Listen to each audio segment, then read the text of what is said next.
শুনে মাসের পর মাস সময় দিলাম সব রাজনৈতিক দলের প্রতিনিধি হয়ে, নারী এজেন্ডায় ভূমিকা রাখলাম। ভুল কি করলাম? জমিয়ত সেখানে তোলা গলায় কথা বলছে, আমি প্রতিনিধি দলকে রিপ্রেজেন্ট করছি। ওনারা যে কমিশনের প্রধান প্রফেসর ডক্টর মোহাম্মদ ইউনুস এবং ওনার পরের ব্যক্তি প্রফেসর আলী রিয়াজ রাষ্ট্রবিজ্ঞানী, ওনার সভাপতিত্বে ঐক্যমত্য কমিশনের মিটিং চলছে। একটা পর্যায়ে এজেন্ডা আনলেন, সারা বাংলাদেশে আসন সংখ্যা করব আমরা 400। প্রস্তাব 300 পুরুষ নারী সবার জন্য উন্মুক্ত, আর 100 রিজার্ভ শুধু নারীদের জন্য, শুধু নারীদের প্রতিদ্বন্দ্বী হবে, কোন পুরুষ সেখানে ক্যান্ডিডেট দিতে পারবে। উদ্দেশ্য কি? উদ্দেশ্য নারীর ক্ষমতায়ন। এই 300 সিটে কয়জন যায় অনিশ্চিত, ওই 100 সিটে যেমনি হোক 100 জন নারী সংসদে গেল, নারীর ক্ষমতায়ন হইল। নারীরা অনগ্রসর, তাদেরকে অগ্রসর করার জন্য এই প্রস্তাব। আমি মাইক্রোফোন হাতে নিয়ে বললাম যে আসন সংখ্যা জনসংখ্যার কারণে বাড়ানো আপত্তি নেই আমার দলে, বাকি যে অজুহাতে বাড়াইতেছেন এই অজুহাত গ্রহণযোগ্য নয় আমার দলের কাছে। কারণ দীর্ঘদিন যে দেশের প্রধানমন্ত্রী নারী, বিরোধী দলীয় নেত্রী নারী, স্পিকার নারী, সচিবালয়ে অনেক নারী সচিব, জেলা প্রশাসক অনেক নারী, পিউনও অনেক নারী, সেই দেশে আপনারা তাদেরকে অনগ্রসর জাতি বললে আপনারা কি কইতে চান? কি বুঝাইতে চান আমাদের? এটা তো তাদের প্রেস্টিজ বাড়াইতেছেন না, সম্মান বাড়াইতেছেন না, তাদের প্রেস্টিজে আঘাত করতেছেন। যদি তাদের সংখ্যা সংসদে নিশ্চিত করার জন্য আপনাদের এই প্রস্তাব হয়, তা আইন সমাজ থেকেও নেন দরকার। আরো অনেক জাতি গোষ্ঠী আছে, তাদের থেকে একটা কোটা নির্ধারণ করেন। আর আপনারা এই সিস্টেমে 100টা সিটকে নারীদের জন্য রিজার্ভ রাখা, এটা পৃথিবীর কোন রাষ্ট্রে আছে আমাকে দেখান? জবাব নেই। আমরা জানি আমাদের এইরকম বক্তব্য, নারীর ক্ষমতায়নের মিশন নিয়ে যারা 3 দিনের জন্য ক্ষমতায় বৈশা 3 বছরের পাগলা দেশ বিরোধী চুক্তি করেন, আপনাদের কাছে আমাদের এই রাজনৈতিক বক্তব্যগুলো ভালো লাগে না? ভালো করেই জানেন। আপনারা যখন 3 দিনের জন্য ক্ষমতায় বৈশা আমরা সমর্থন দিছি ইউনুস সাহেবকে, আমাদের সমর্থনের গলায় তিনি ছুরিকাঘাত করছেন। 3 মাসের জন্য ক্ষমতায় বৈশা উনি জাতিসংঘের মানবাধিকার কমিশনের কান্ট্রি অফিস করে বসলেন ঢাকায়। ভারতে সবচেয়ে বেশি মানবাধিকার লঙ্ঘিত হয়, ভারতে এই কমিশন নাই। আর এই কমিশন মানে কি? পশ্চিমা মডেলের মানবাধিকার প্রতিষ্ঠা করো, ট্রান্সজেন্ডার এটাকে কায়েম করে স্টাবলিশ করো, যে নারী পুরুষ হইতে চাইবে, যে পুরুষ নারী হইতে চাইবে, কোনো বাধা নেই, বাধা ছড়াও। নারী পুরুষ হইতে চাওয়া এটা তার মানবাধিকার, পুরুষ নারী হইতে চাওয়া এটা তার মানবাধিকার। এই তো হলো পশ্চিমা মডেলের মানবাধিকার। তার মন চায় আল্লাহ রাসূলকে গালি দেবে, এটা তার বাক স্বাধীনতা, এটার নাম পশ্চিমা মডেলের মানবাধিকার। এইটা প্রতিষ্ঠা করার জন্য তারা জাতিসংঘের মানবাধিকার কমিশনের কান্ট্রি অফিস খোলা সেই 3 বছর মেয়াদী চুক্তি করল। আমরা প্রতিবাদ করেছি। যারা করেনি তাদের বিরোধিতা আমরা করতে চাই না, তারা করেন নাই না, আমরা করেছি। আমরা ঢাকা প্রোগ্রাম করেছি এবং বিভিন্ন জেলায় জেলা প্রশাসক বরাবরে স্মারকলিপি দিয়েছি। এবং যেদিন আমরা ঢাকায় বড় ধরনের শোডাউন করেছি, শুক্রবার শোডাউন, বুধবারে আমাকে এক উপদেষ্টা ফোন দিয়েছে, আপনি সাহেব রাত্রে আপনার সঙ্গে চা খাবো। আমি ওই পরামর্শের নিয়ম কানুন মিলে সাথে বললাম একটু পরে জানাচ্ছি। সিনিয়র পার্সন দলে ফোন দিলাম, আমাকে যাইতে বাবা জিজ্ঞাসা করেন আপনাকে একা না দলের থেকে একটা টিম যাইতে কইছি। আবার জিজ্ঞাসা করলাম, কারণ আপনি একা, আপনার সঙ্গে আমরা 3-4 জন উপদেষ্টা, অমুক 4 জন উপদেষ্টা চা খাবো, আপনি একা একা যাও, আপনি একা চা খাবো না, এটা আমার যাওয়ার পারমিশন নেই। তার মানে শুক্রবারে প্রোগ্রাম বুক করে গিয়ে তো আমাকে রশিদে বেঁধে ফেলা হচ্ছে। আমরা জানি আমাদের সেই প্রফেসর ইউনুস সাহেবের কাছে গিয়ে আমি আঙুল রেখে চোখে চোখ রেখে বলেছি আপনাদের দল যে আপনি অল্প কয়েকদিনের জন্য ক্ষমতায় বসে এইভাবে পারেন না। জাতিকে অন্ধকারে রেখে এই পশ্চিমা মডেলের মানবতা প্রতিষ্ঠা করবার জন্য জাতিসংঘের মানবাধিকার এই বিতর্কিত কমিশনের কান্ট্রি অফিস খোলা, এই সিদ্ধান্ত আপনি এটা নিতে পারেন না।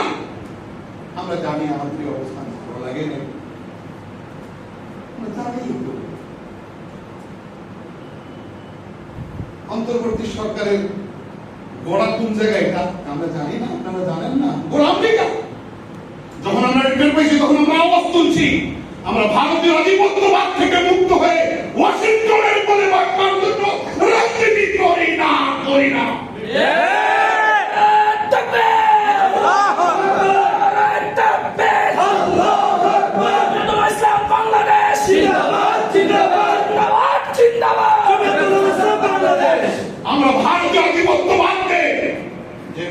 ঘৃণা করি, অপছন্দ করি, একইভাবে ওয়াশিংটন আমেরিকার গোলামি এবং তাদের আগ্রাসন ওইভাবে ঘৃণা এক আধিপত্যবাদী শক্তির কোল থেকে মুক্তি পাইয়া আরেকজনের কোলে উঠা বসতে পারবো না। আমাদের এই কথাগুলো ভালো লাগে না, আমরা জানি তো,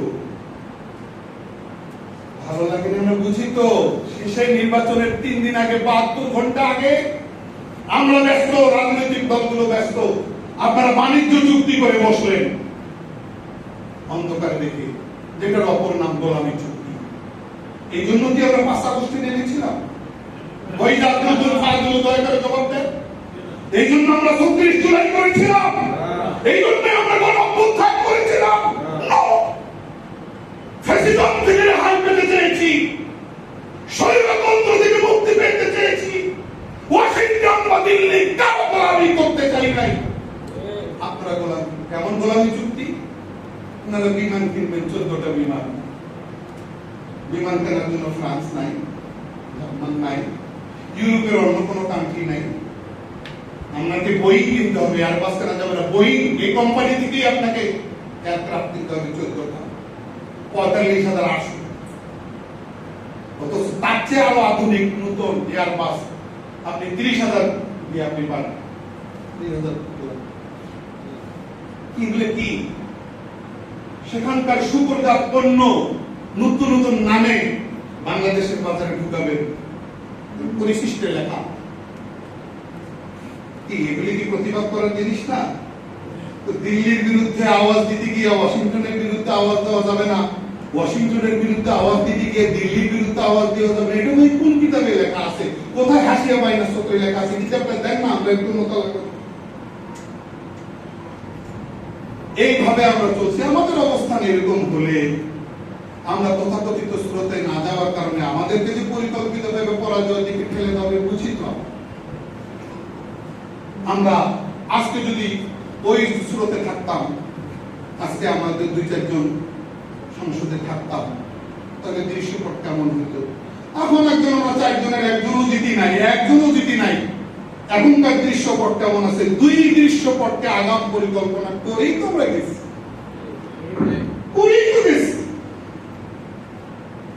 সুতরাং কখন কোন পথে কি হবে চুলচেরা বিশ্লেষণ করছে দেশের কেবার ওলামায়ে কেরামকে ডাকছে। যারা আমাদের অপোজিশনে আছে, একসঙ্গে বসতে পারি নাই, তাদের সঙ্গে, হ্যাঁ যে মমতাজ আছে আমার, তাদের সঙ্গে আমরা বসছি। এই যে আশুরার রোজার, আমরা রোজা রাখবো, অনেক ইফতারি করবো। গত আশুরাতে আমি নাম মেনশন করছি না, কোন দলের আমিরের সঙ্গে আমরা একসঙ্গে ইফতারি করছি। একাধারে 3-4 ঘন্টা আমরা কথা বলছি। ওই বৈঠকে আমি ছিলাম, আমার দলের সভাপতি সাহেব ছিলেন, আব্দুল বিসুফি সাহেব ছিলেন, আর যেই দলের মোহতারাম আমিরের সঙ্গে বলছি, নাম বললাম না, আমরা বসছি, কথাবার্তা বলছি, ভাই কি করা যায়, বসি নাই কার সাথে, তার একটু প্রশ্ন চাই যে আমার সাথে বসেন। ওই প্রশ্ন আপনি তারপর উত্তর, শুধু আমি কেনায়াতার ইশারাতে বললাম। আপনারা পরে তাহাকি করেন কে কোথায় গত আশুরা ইফতারি করছিলাম চিরা দই দিয়ে, বুঝছি, চেষ্টা করছি। আপনি আপনারটাই ভালো দেখছেন, আপনি গেছেন। আমি আমার এই পথে ভালো দেখছি, আমি এটাতে গেছি। আমি আপনার রাজনৈতিক সিদ্ধান্তকে সমীহ করে সম্মান করি, আপনিও আমার রাজনৈতিক সিদ্ধান্তের সঙ্গে সম্মান করবেন। আমার বন্ধু প্রতিম সংগঠনের শহীদপুর জেলা আমার কথা খুব ভালো লাগছে, হৃদয়ে গেঁথে গেছে। এত সুন্দর বক্তব্য দিয়েছেন যে আমরা শহীদপুর জেলায় সবাই মিলেমিশে করি। আলহামদুলিল্লাহ, আপনাদের এই মিল মহব্বত আরো স্থায়ী হোক, আরো দীর্ঘ হোক, আরো গভীর হোক। আপনাদের আত্মার আত্মীয়তা আল্লাহর জন্য হোক, আল্লাহর দ্বীনের জন্য। বড় ভালো লাগলো কথা শুনে আপনাকে আমরা আমাদের কাছে পেয়ে অনেকটাই আনন্দিত এবং আনন্দে উদ্বেলিত। আল্লাহ আমাদের মধ্যে আপনার উপস্থিতি কবুল করেন। আল্লাহ আত্মীয়তা এই সুন্দর নিবিড় গভীর বন্ধন আমাদেরকে দান করেন। আমরা দোয়া করছি।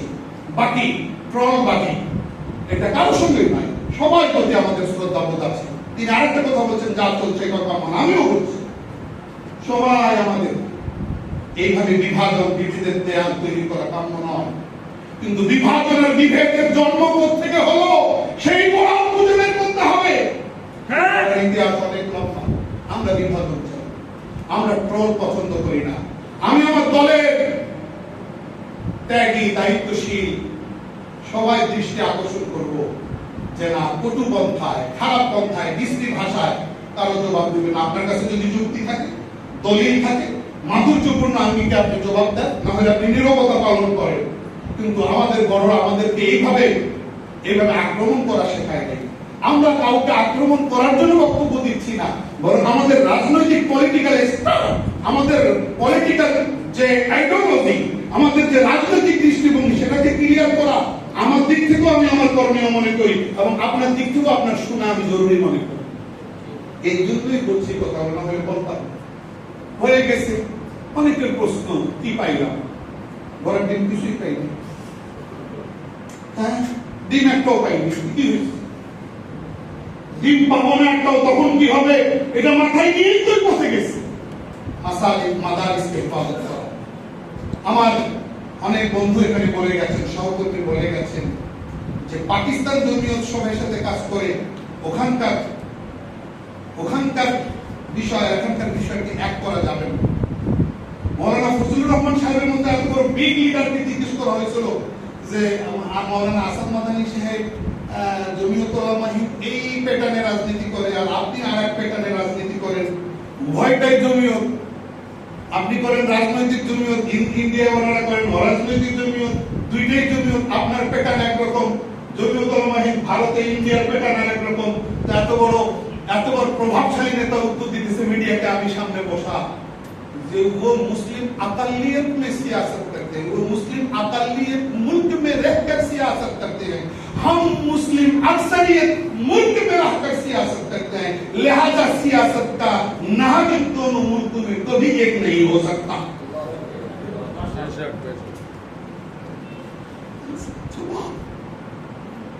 এই প্রশ্ন আপনার অন্তরে আমাদের সামনে, এই জন্য আয়াত পড়ছিলাম, ওয়ালা ইয়াহিকুল মাকরু সাইয়্যিউ ইল্লা বিআহিহি।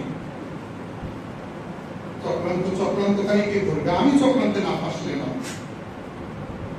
বাস আমি মনে করতেছি আমার এই স্রোতধারা মাসাজিদ মাদারিসকে হেফাজত করার জন্য আমি যদি কোনো বড় দলের সঙ্গে, যেটা আমার আরেকজন আলোচক বলছেন, আমি যদি কোনো বড় দলের সঙ্গে মিশে যাই, তা আমার জনশক্তিকে আমি রক্ষা করতে পারবো না। এই কথাগুলো আমাদের দুই দলের মধ্যে ওই দইসিরা খাওয়ার সময় আলোচনা আসছিল, মুযাকারা হয়েছিল সবাই সাথে, যে আমি আমার জনশক্তি, তারপরও কিছু ক্ষতি হইতেছে, কিন্তু আমরা সহজেই চলে যেতাম, ক্ষতিটা কেমন হইত। আজকে আমাদের ছাত্র আমাদের কাছে লেখাপড়া কইরা আজকে বাতিলকে বাতিল হিসেবে স্বীকার করতে রাজি না।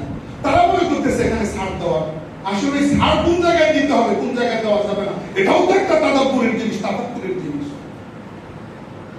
মৌলিকত্ব যদি হুমকির সম্মুখীন হয় সেখানে ছাড় দিতে হবে, এটা কোন ছাড় রে ভাই? এটা তো আমরা বুঝি না।